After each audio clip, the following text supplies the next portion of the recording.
Este segundo tema hemos titulado El vino de Babilonia. Es muy interesante cómo Jesús es la vid y Él es el que da la doctrina verdadera. Pero aquí estamos viendo otro vino que proviene de otra vid, que es otra doctrina, y es el vino de Babilonia.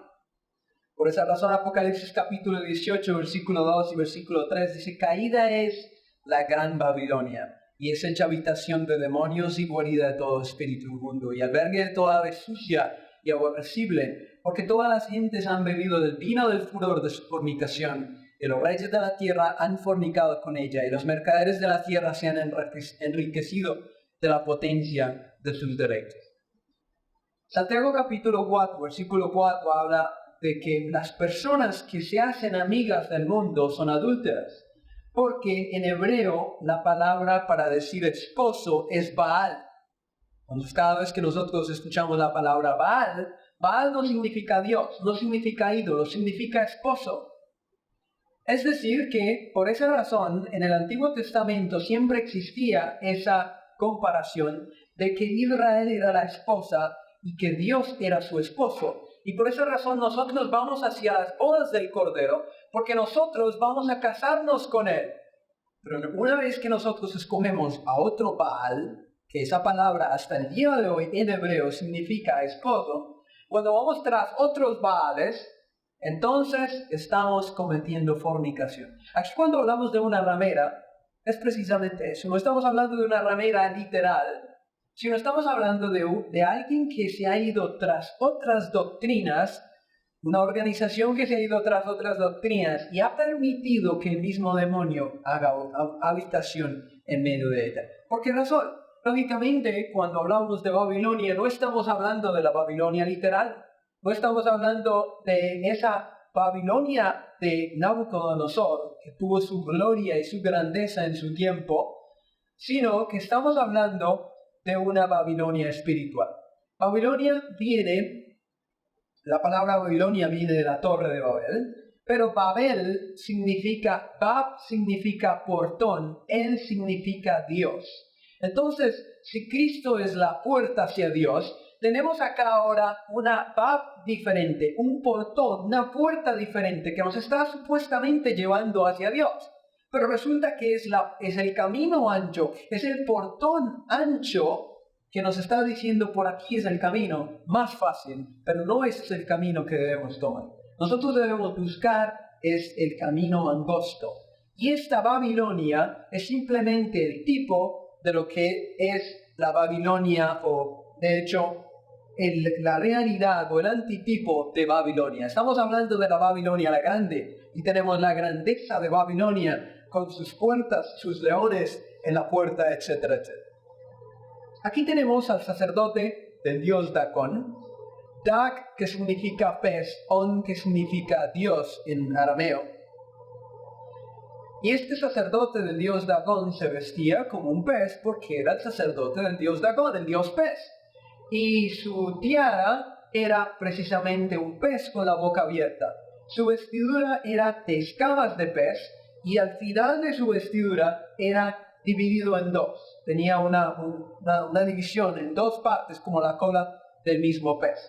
De hecho, en el hinduismo el pez es un dios, es adorado como tal. ¿Sí?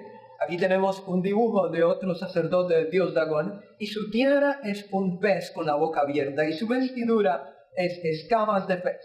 Ahora, las vestiduras de los sacerdotes de Dagón cambiaron a través del tiempo y ya no se vestían en su totalidad con escamas de pez, sino que cambiaron a diferentes colores, como el rojo, como el carmesí, como el púrpura, colores que encontramos en Apocalipsis capítulo 17.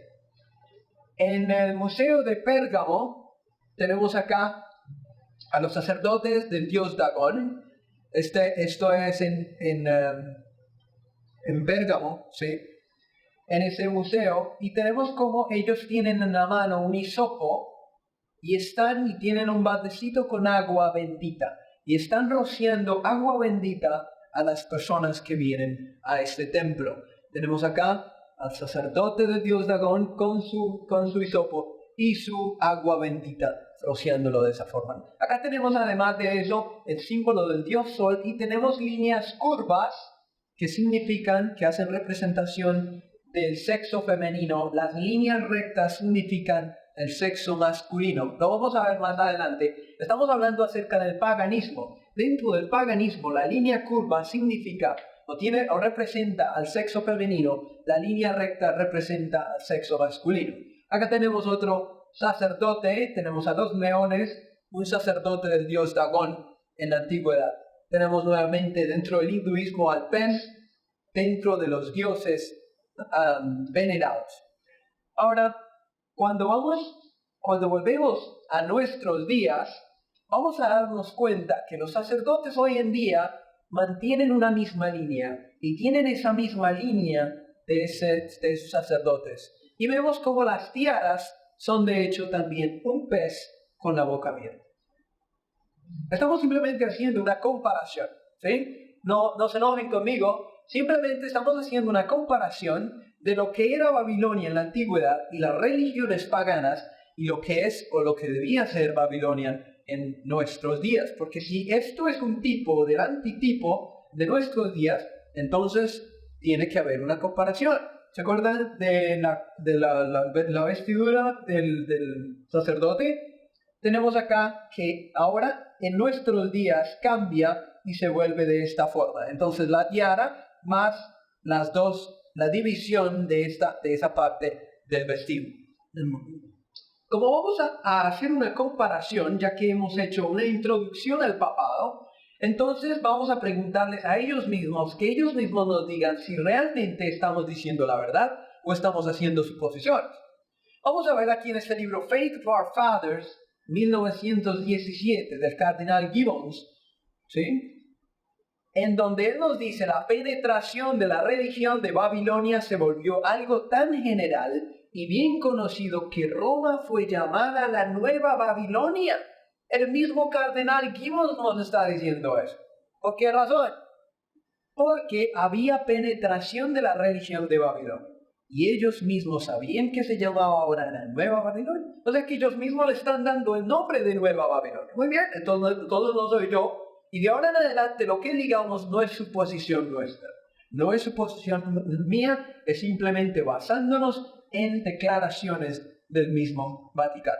Muy bien, vamos a ver en la vida de Constantino, donde dice, para poder atribuir gran afecto a la cristiandad en los ojos de la nobleza, los sacerdotes adoptaron las vestiduras y adornos, los cuales eran utilizados en los cultos paganos. Muy bien, entonces, la foto que vimos anterior, con las mitras, con las tiaras, del pez con la boca abierta, no es una suposición.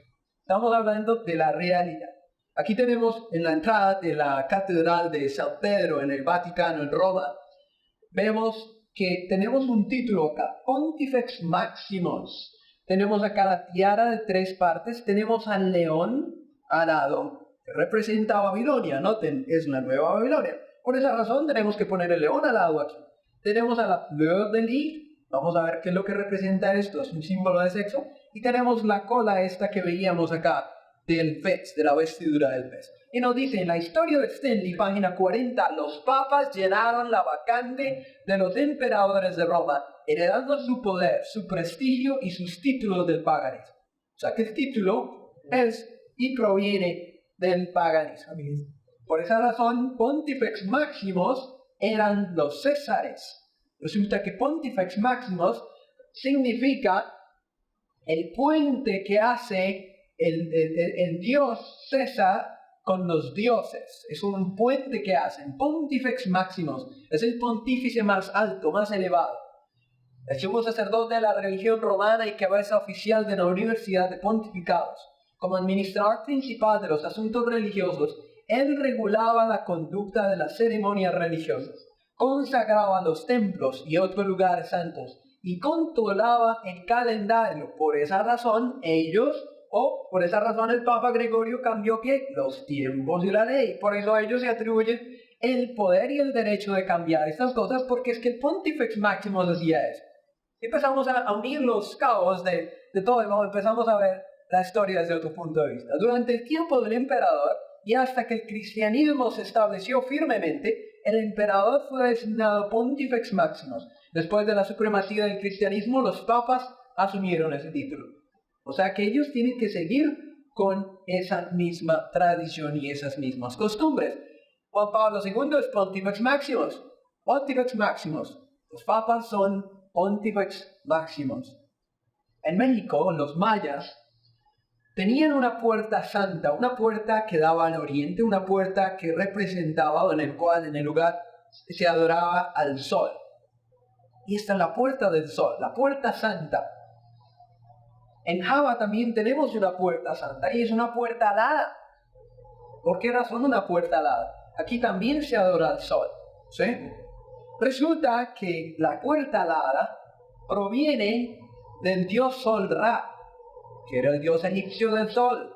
Aquí tenemos otra representación del dios Ra al lado, si notan, aquí lo tenemos, el dios Ra, ¿sí? Era un pájaro.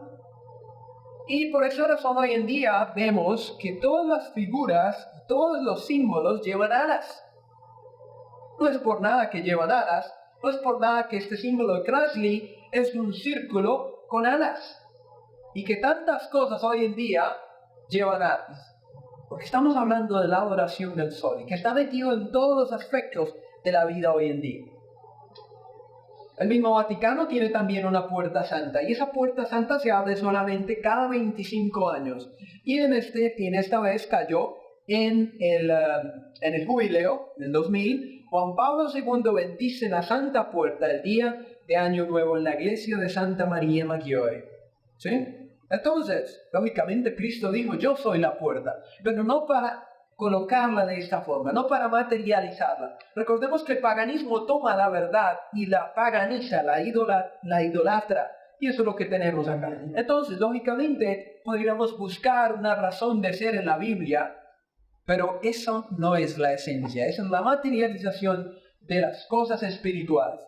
Aquí tenemos a esta estatua que proviene de Babilonia, que se llama Petros, y él tiene las dos llaves, una que es la llave del cielo y la otra que es la llave del infierno.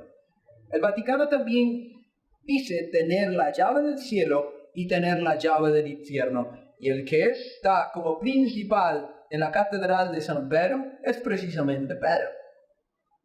Muy interesante. Pero esas llaves nunca le fueron dadas a él. Y Jesús cuando habla de las llaves se está refiriendo a otra cosa muy diferente. De hecho, Él es el que tiene las llaves de la muerte, las llaves del abismo, las llaves de la vida, según lo que dice Apocalipsis, por ejemplo. La forma como los faraones eran transportados era de esta forma. Y en el Concilio Vaticano I, el Papa fue también transportado exactamente igual como eran transportados los faraones. Los sacerdotes babilónicos tenían o eran adorados o eran venerados de esta forma. Tenemos al dios Sol, Ra, lo tenemos allí. De la misma forma como hoy en día los cardenales y cualquier persona y presidente tienen que arrodillarse frente al Papa. Si miramos ahora el aspecto de la tiara, la triple tiara, la tenemos por ejemplo en esta imagen babilónica. Además de eso también la tenemos en esta imagen de Asiria. Dentro del hinduismo también tenemos esa triple tiara de 3 niveles, ¿sí? La tenemos Juan 23, que es Pontifex Maximus, una foto por Felici de Roma. Tenemos que esa tiara tan famosa donde está escrito Vicario Filii Dei tiene también 3 niveles. Tuve la oportunidad de verla con mis propios ojos y es increíble. Es una tiara de este tamaño. Increíble. Aquí la tenemos. Esta es la famosa tiara donde está escrito aquí Vicarius Filii Dei, y que de hecho solamente una tiara representativa. Ya no se la ponen más los papas, pero tienen estos 3 niveles. El superior es el rey del cielo, la intermedia es el rey de la tierra y el inferior Él es el rey del abismo, Él es el rey del infierno también. Si vamos a la historia de la iglesia, Church History del segundo siglo, vamos a ver que el cristianismo se convirtió en la religión establecida del Imperio Romano y tomó el lugar del paganismo. El cristianismo, como existía en la Edad Media, pudo haber sido llamado paganismo bautizado. Bien, otra fuente que nos confirma lo mismo. en estos estudios de la Iglesia Católica, nos dice, es interesante notar cuán a menudo nuestra Iglesia se ha beneficiado de prácticas las cuales eran en común utilizadas entre los paganos. Así que es verdad de alguna forma que algunos ritos católicos y ceremonias son una reproducción de aquellos credos paganos. Ellos mismos nos están diciendo que los ritos católicos y las ceremonias son. Ahora vamos a ver cuáles son los ritos, cuáles son las ceremonias que han sido adoptadas del paganismo. ¿Sí? El cardenal Newman nos dice lo siguiente, admite en su libro que el uso de templos, su dedicación a ciertos santos, adornados en ocasiones con ramas de árboles, incienso, lámparas y velones, ofrendas por una promesa para recuperarse de enfermedades, el agua bendita, asilo, festivales, temporales, el uso de calendarios, procesiones, bendiciones en los campos, vestiduras sacerdotales, la tonsura, el anillo de matrimonio, mirar hacia el oriente, imágenes en una fecha posterior, son todos de origen pagano y santificados por su adopción en la iglesia. Muy bien. O sea que aquí en adelante no digan que fui yo el que lo dije y no se enojen conmigo porque estamos leyendo a los escritos de este cardenal Newman en donde admite que los santos, el incienso, las lámparas, velones, agua bendita, inclusive el mismo anillo de matrimonio, provienen del paganismo. Muy bien, claro y sencillo. O sea que aquí en adelante lo que vamos a hacer simplemente es mostrar lo que ya acabamos de ver en esta declaración. La historia del catolicismo americano nos dice de la siguiente forma. Se ha acusado con frecuencia que el catolicismo está cubierto con muchas incrustaciones paganas. El catolicismo está dispuesto a aceptar tal acusación e inclusive convertirla en su alarde. El Dios Pan no está muerto, Él está bautizado. Ahora entonces la pregunta es, ¿por qué razón mencionan al Dios Pan? ¿Quién es el Dios Pan? Y si está bautizado, ¿de qué tengo yo que tener cuidado? Muy bien, el Dios Pan es el que encontramos acá. El Dios Pan es el Dios que toca esta zampoña o esta flauta de pan, como le llama también. Esta flauta de pan, por esa razón, se conoce como el Dios Pan. Y este Dios Pan, como cualquier otro Dios en cualquier otra religión pagana, tiene dos facetas, tiene dos caras. Una cara buena en que es representado con un cordero al hombro, ¿sí? Y rodeado de corderos, pero en su lado malo está rodeado de chivos, tiene patas de chivo, tiene cola y tiene cachos. Ahora ya sabemos de dónde viene esa imagen del diablo como cachón con cola y por qué razón esas historias de personas que de pronto han visto un personaje muy hermoso y que cuando le miran los pies tiene patas de chivo. Entonces no es imaginación de ellos, es el Dios Pan que ha sido bautizado y que muchas veces lo vemos con un cordero en los hombros y nos preguntamos, ¿será ese David o será Jesús? No, señores, es el Dios Pan que ha sido bautizado. Vamos a ver la tradición religiosa y los mitos, en donde nos dice la iglesia hizo todo lo que pudo para limitar tales ritos paganos, pero tuvo que capitular y permitir los ritos para poder continuar. O sea, no pudo continuar sin esos ritos paganos. Simplemente lo que hizo fue cambiarle el nombre de la deidad local al nombre de algún santo cristiano. Donde los santos cristianos no son, de hecho, santos cristianos, sino son cambios. Por esa razón, vemos acá en la historia cómo la estatua de Júpiter fue sacada del templo de Júpiter y fue traída a la catedral de San Pedro. Y simplemente se le cambió a San Pedro. Aquí tenemos la foto histórica cuando esa misma imagen, esa misma estatua es sacada de un templo para llevarlo a otro lugar. Aquí tenemos la plaza de San Pedro. Impresionante. Tuve la oportunidad de estar allí, gracias a Dios también. En donde tenemos a este obelisco egipcio que mide 25 metros de alto. Y está en el centro, este obelisco. Vamos a ver qué significa este obelisco. Hay otro obelisco egipcio que se erige en la plaza de San Juan Luterano, que fue traído a Roma por el emperador Constantino, y que es posible que Moisés haya visto cuando se encontraba en Egipto. Entonces tenemos este otro obelisco, uno de los más grandes según lo que se nos dice, pero vamos a ver qué nos dice la enciclopedia de la francmasonería con respecto al obelisco. Dice, los obeliscos fueron originalmente erigidos en honor al dios Sol. Esa conexión viene de la adoración egipcia del falo. El falo fue una representación escultural del órgano masculino de la generación. La adoración del falo se dice que se originó en Egipto. Osiris, el dios Sol, fue asesinado por Tifón y cortado en 14 pedazos. Cuando Isis, la diosa Luna, esposa de Osiris, oyó eso, buscó y encontró todas las partes de su cuerpo, menos su falo, menos su pene. Ella enterró todas las partes y construyó una columna o un obelisco como un símbolo de su falo erecto, la parte que hacía falta, y la adoró. O sea, ¿qué significan los obeliscos? ¿Y por qué están en la plaza de San Pedro? Fue traída de Egipto. Además de eso tenemos acá esta esfera que se encuentra en el World Trade Center, o se encontraba allí, y es la misma esfera que está en el Vaticano. Es simplemente el ojo de Horus, que es Hathor. El ojo de Horus se llama Hathor, quien es uno de los dioses de la antigüedad. ¿Qué hace eso, por ejemplo, en el Vaticano? Vamos a entrar a analizar otro aspecto, el aspecto de María con el niño. Yo sé que este es un tema bastante difícil de tocar, es un poco sensible. Simplemente quiero que ustedes hagan una comparación. No voy a simplemente limitar a mostrar nada. Es interesante, por ejemplo, que si María era judía, ¿por qué razón la encontramos una María negra? ¿Y por qué la tenemos María blanca? ¿Y por qué razón la tenemos de varios colores? Cuando, por ejemplo, vamos a la India, encontramos a Vishnu y Krishna también de la misma forma, madre e hijo.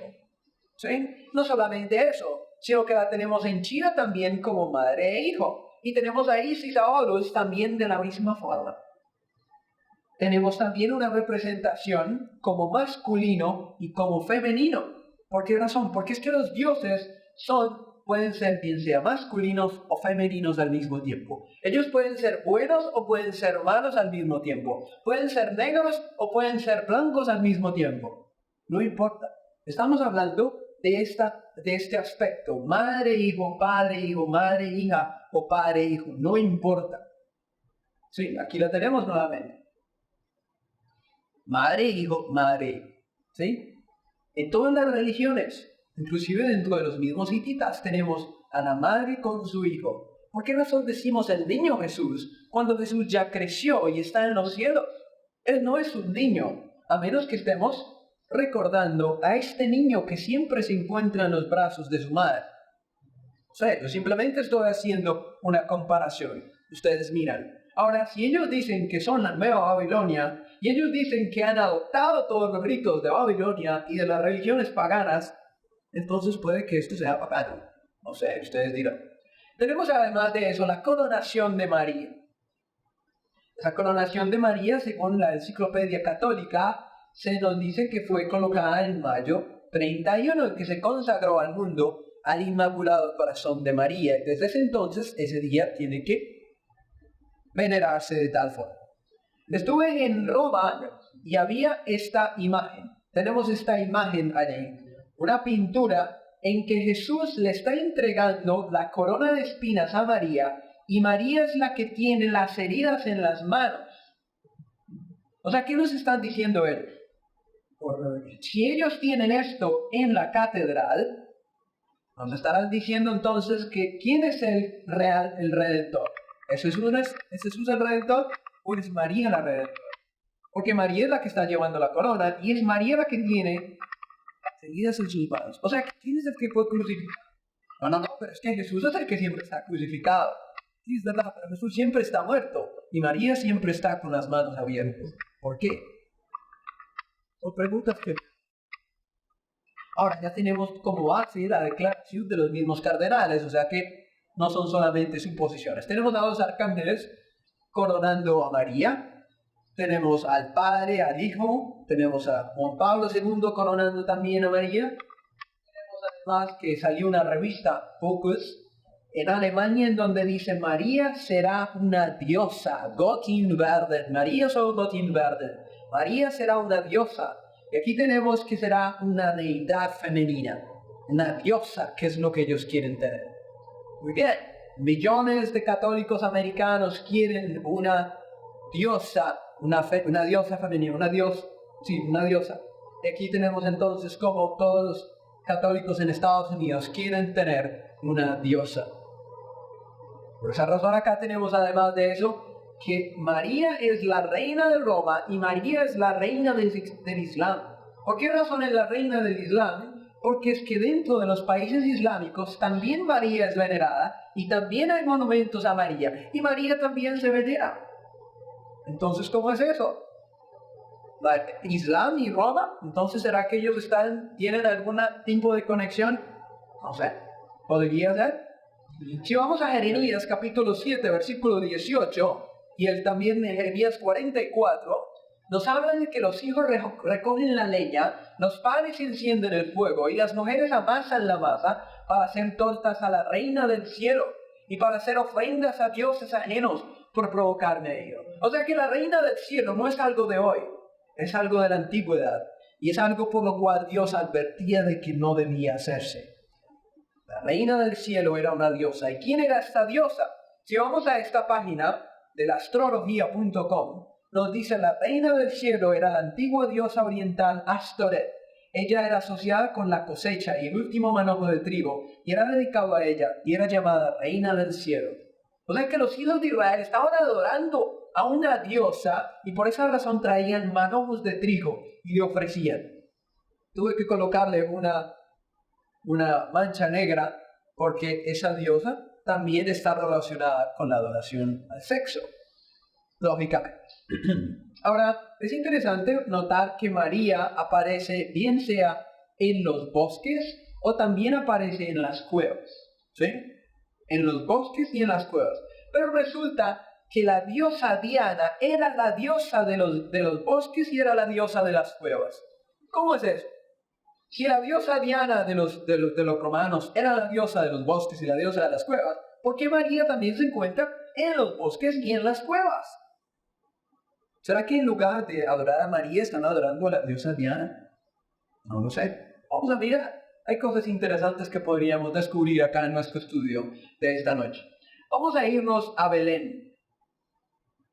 En Belén encontramos a una cueva que se llama la Cueva de la Leche, Milk Grotto. Y en esta Cueva de la Leche encontramos a este ícono, único. En ninguna parte encontramos a María dándole pecho a Jesús, solamente en Belén. Y aquí en Belén, además de eso, encontramos que en las paredes de la cueva hay manchas blancas, y la descripción que aparece, firmada por el Vaticano, es que estas manchas blancas que se encuentran en la cueva son manchas de la leche de María. Al darle de pecho a su hijo, se esparcieron en toda la cueva y quedaron allí, ¿sí?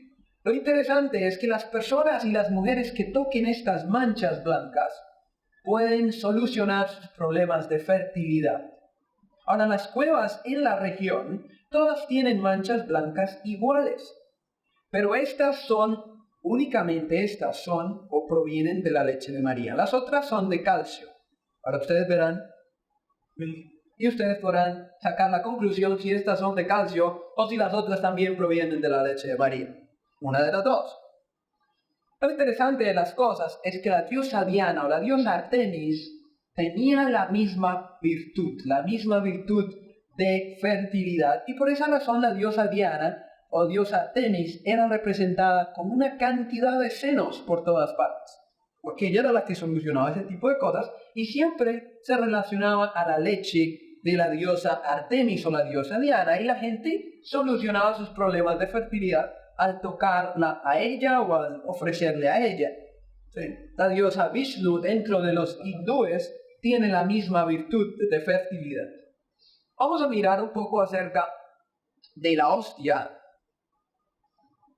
la cual debe ser redonda. El sacrificio de la misa tiene que ser considerado como uno y el mismo sacrificio de la cruz, ya que la víctima es una y la misma, Jesucristo nuestro Señor. Ahora, Jesús, cuando estaba repartiendo el pan, Él partió el pan y lo repartió, lo dio a sus discípulos.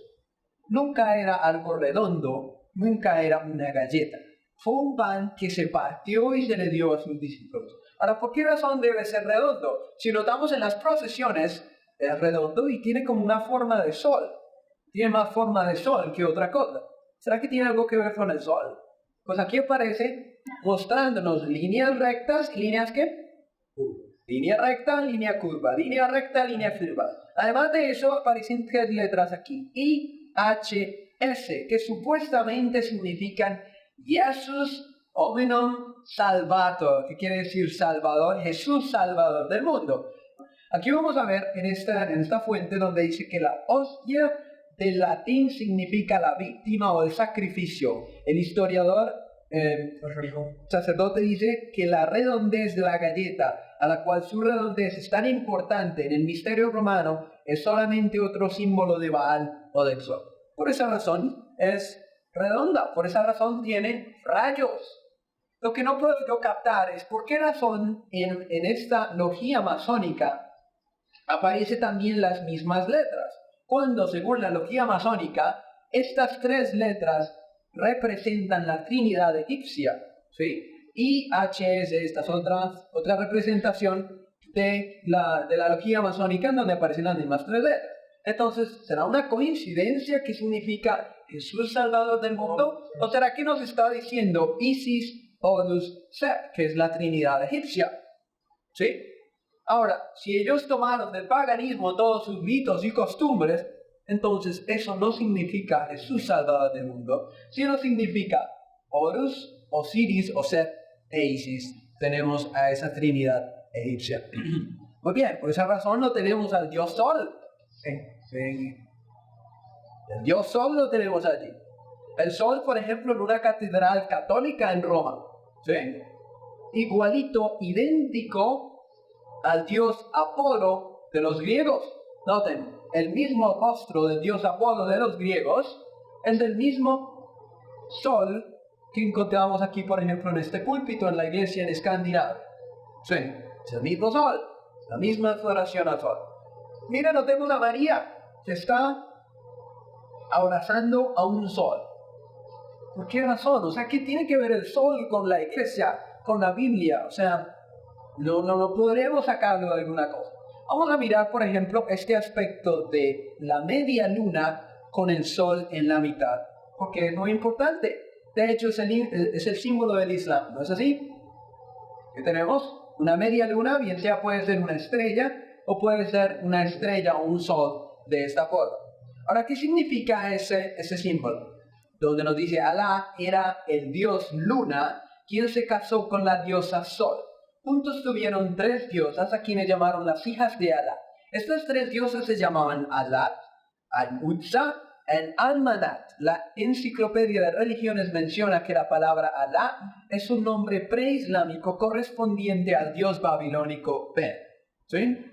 Hay un versículo en el Corán en donde menciona a estas tres diosas que son una alternativa para el árabe. O sea, él puede también orar a ellas. Pero entonces la explicación de este versículo hoy en día es que este es el versículo satánico, y en este versículo Satanás interfirió en la revelación que le era dada al profeta Mahoma. Ahora es raro de que si Dios está dándole una revelación al profeta, al diablo se le meta de esa forma y sea más poderoso que Dios que interfiere en la comunicación, ¿cierto?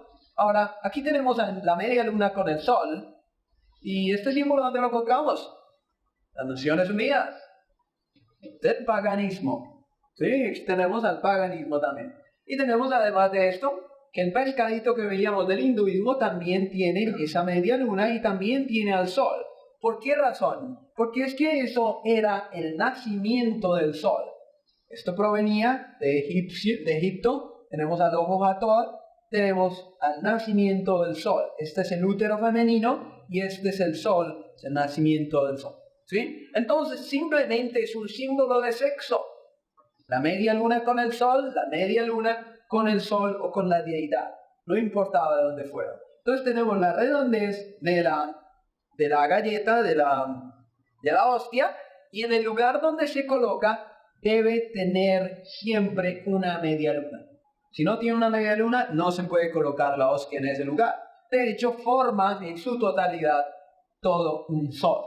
¿Sí? Vamos a ver este otro lugar donde se coloca. Aquí tenemos nuevamente la media luna y tenemos, lógicamente, ¿qué hace qué? Líneas rectas, líneas curvas. Líneas rectas, líneas curvas. ¿Por qué? Porque aquí tenemos la combinación de los dos sexos. El sexo femenino con el sexo masculino. Tenemos el sexo masculino y el sexo femenino. Simplemente una adoración al sexo. Tenemos a la media luna y tenemos a María, la deidad sentada sobre esa luna. No, pero ese Apocalipsis capítulo 12 habla de que la mujer estaba parada sobre la luna. Sí, pero no decía que era una luna increciente, ¿cierto? ¿Por qué razón, si el paganismo utiliza la luna increciente, por qué la tenemos que hacer increciente también? Estaba parada sobre la luna, no da especificación de cómo era. Si nos vamos, por ejemplo, a estas aureolas, las tenemos en el budismo, por ejemplo, en los dioses budistas, en el hinduismo, Krishna y una deidad hindú en Camet, el museo en París, que tienen todos sus aureolas. Lo notamos, los diferentes dioses, tienen esas aureolas. Entonces, ¿por qué le vamos a poner a Jesús y a sus discípulos también aureolas? Aquí hay una foto muy extraña, y es María que tiene en su mano un relámpago, un rayo. La pregunta es, ¿qué tiene que ver María con un relámpago? A menos que estemos hablando de Zeus, el dios de los relámpagos. ¿Sí? Para María, como se dan cuenta, ella representa a un dios masculino o a un dios femenino. ¿Sí se dan cuenta? Masculino o femenino, no importa. Sí, en este caso era un dios, el que era el dios de los relámpagos, pero ella también tiene un relámpago. Si notamos, por ejemplo, esos dos dedos de la bendición, también son los dedos que se utilizan dentro del budismo, con los cuales se bendice. Y estos dos dedos también dentro del budismo, y también tenemos estos dos dedos, y vemos que a veces las personas son ungidas y se les unge también con dos dedos y en forma de cruz, cuando el ungimiento en el Antiguo Testamento era bañando de aceite, que corría por su barba, llegaba hasta sus vestidos. ¿Sí? No era hacer una cruz en la frente de las personas con aceite. ¿Sí? La mano de Buda, por ejemplo, tiene esos dos dedos, y tenemos otros dos dedos. Si vamos, por ejemplo, a este dios Poseidón con su tridente, y al dios hindú con su tridente también, ¿sí? Y ahora nos vamos dentro del catolicismo. Aquí vamos a darnos cuenta por qué razón Jesús tiene un tridente en los oídos y en la cabeza. ¿Qué tiene que ver Jesús con el tridente?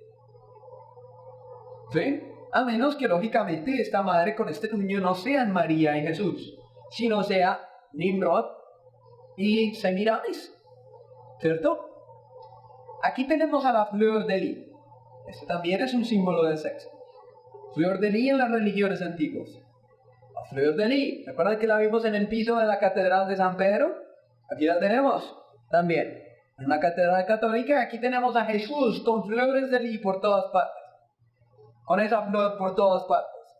¿Qué hace Jesús con esa flor? En la cabeza, en los oídos. ¿Qué tiene que ver? Si miramos, por ejemplo, Mateo capítulo 6, versículo 7, nos habla que la repetición no es lo que hace que Dios escuche nuestras oraciones. No es la palabrería, no es la parlería lo que hace que Dios nos oiga, sino es la sinceridad de nuestro corazón. Cuando nosotros abrimos nuestro corazón a Él, Él escucha nuestras oraciones. No necesitamos rosarios para que Él nos escuche. ¿Por qué razón? Mira, el rosario viene también del paganismo. Sí, y tenemos, el rosario es del paganismo. Si miramos acá a Poseidón y su concha de mar en la cabeza, como era Poseidón, era el dios del mar, ¿se acuerdan? Y vemos, por ejemplo, el nacimiento de Venus en una concha de mar, por ejemplo. Y vamos al Vaticano y vemos que la concha de mar es un símbolo súper importante dentro del Vaticano. ¿Por qué la concha de mar? O sea, ¿qué tiene que ver la concha de mar con la Catedral de San Pedro? Con una catedral de Dios, supuestamente.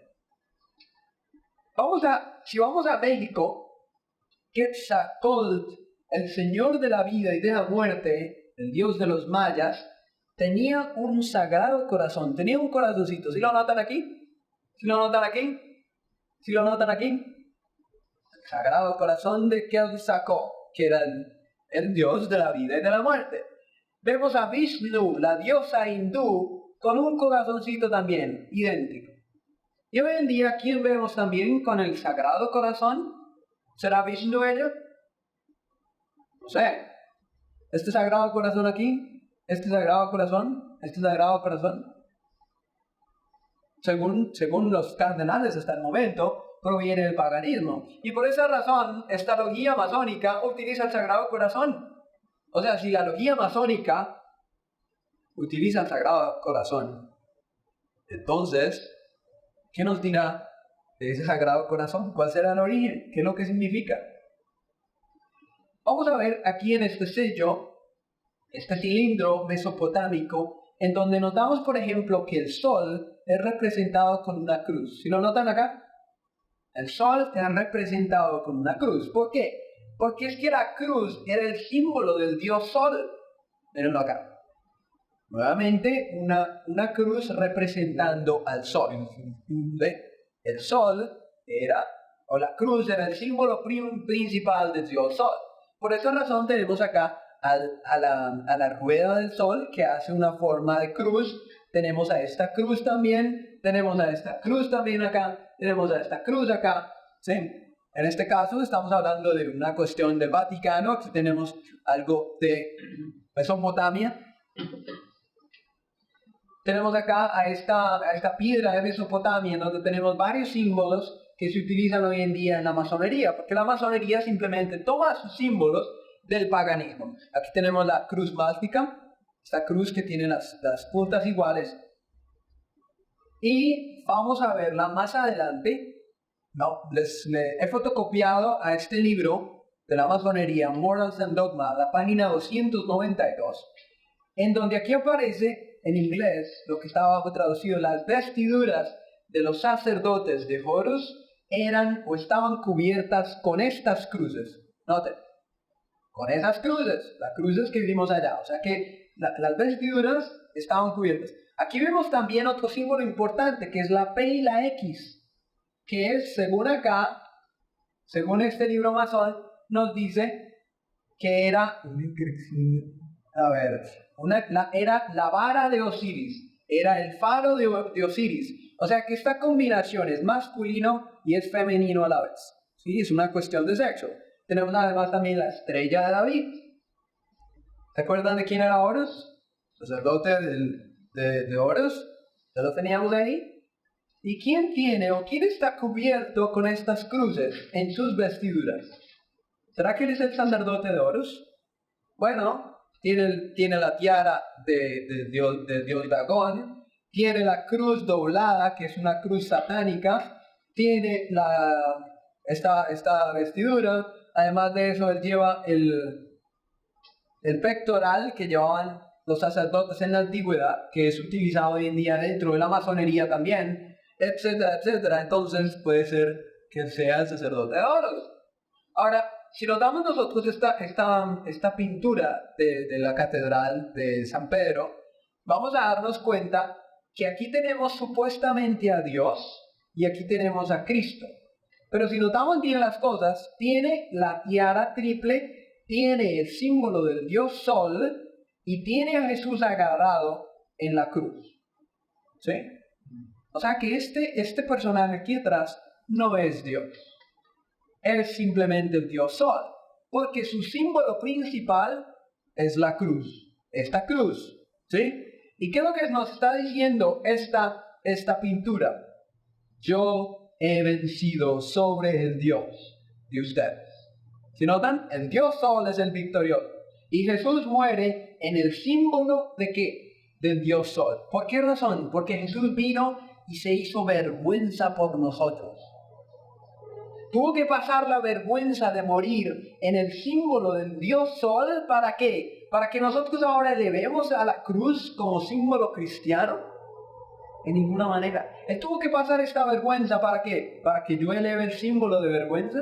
Yo tengo que elevar, como dice Pablo, yo hablo solamente de la cruz, pero no en el sentido del palo como tal, o del símbolo como tal, sino el acto de Cristo en la cruz, de morir por nosotros. ¿Sí? Yo no puedo elevar al símbolo de la cruz, porque es un símbolo pagano, siempre ha sido un símbolo pagano, y aquí lo hemos visto hoy varias veces.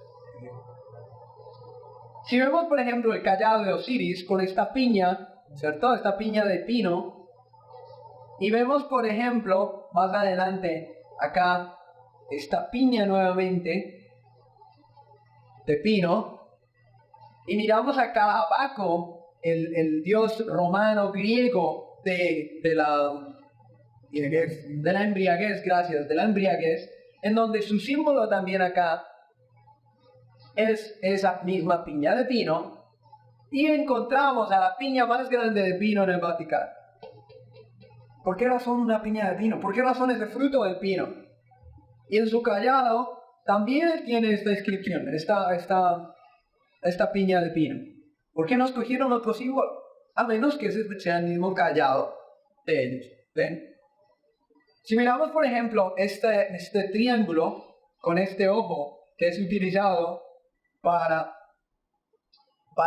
magia y para encantaciones, encantamientos y todo esto, y nos vamos nosotros, por ejemplo, a esta catedral católica en París, tenemos a este mismo triángulo con el ojo, que es un símbolo masón, de hecho, en la puerta de un confesionario en Milano, en Italia, ¿sí? También se lo he encontrado. Si analizamos, por ejemplo, la rueda solar asirio-babilónica, que estábamos viendo ahora, que procedía de esta cruz, la rueda solar en un templo budista en Tailandia, por ejemplo, ¿sí? Y miramos, por ejemplo, el ojo de Osiris abajo, que también es ese círculo, esa rueda solar. Miramos esta rueda solar en el templo de Kararak, en India. Y venimos acá al Vaticano, tenemos la más grande rueda solar habida, igualita, idéntica. ¿Lo notan? La más grande rueda solar. Ahora, hasta este momento hemos visto una comparación del paganismo con el anticristo, que ya lo hemos determinado que es el poder papal. Hoy en día, nos dice este periódico, para la unidad, todas las iglesias deben aceptar la autoridad papal. Es decir, dentro del ecumenismo, se debe aceptar a la autoridad papal para que pueda existir, pueda llevarse a cabo eso. ¿Ustedes qué dicen? ¿Será que podemos unirnos con el papado? ¿Podemos aceptar la autoridad papal por encima de la autoridad de la Biblia? En Apocalipsis capítulo 18, versículo 4 dice: y oí otra voz del cielo que decía: salid de ella, pueblo mío, para que no seáis participantes de sus pecados y que no recibáis de sus plagas. El mensaje que hoy tenemos para el mundo no es un mensaje de unidad, sino es un mensaje de separación. No porque nosotros no deseemos la unidad, sino porque es que donde esté Cristo no puede existir otro Dios. No podemos nosotros servir a los señores. O servimos a Cristo como Dios nuestro, como Señor de mi vida, o servimos a los dioses ajenos, o nos vamos tras el mundo, tras los demás ídolos. El mensaje de Apocalipsis 18 no es un mensaje de unidad. En un tiempo como este, en que el mundo habla de unidad, el mensaje para este tiempo es: separaos de eso, para que no tengáis parte y no seáis participantes de sus pecados. Si nosotros nos unimos con este poder, estamos participando de sus pecados y vamos a recibir de sus plagas. Lo que tenemos que hacer es salir de Babilonia. Ahora hemos entendido qué es Babilonia, y que el Señor nos ayude para que podamos entender en los temas que vienen hacia dónde nos dirige Babilonia y de dónde tenemos que salirnos y de qué tenemos que tener cuidado nosotros. Que el Señor nos bendiga y nos dé realmente ojos de entendimiento para que podamos ver hacia dónde se dirige este mundo y cuál es nuestra responsabilidad, porque todos nosotros tenemos ahora una responsabilidad al haber apreciado esta verdad. Amén.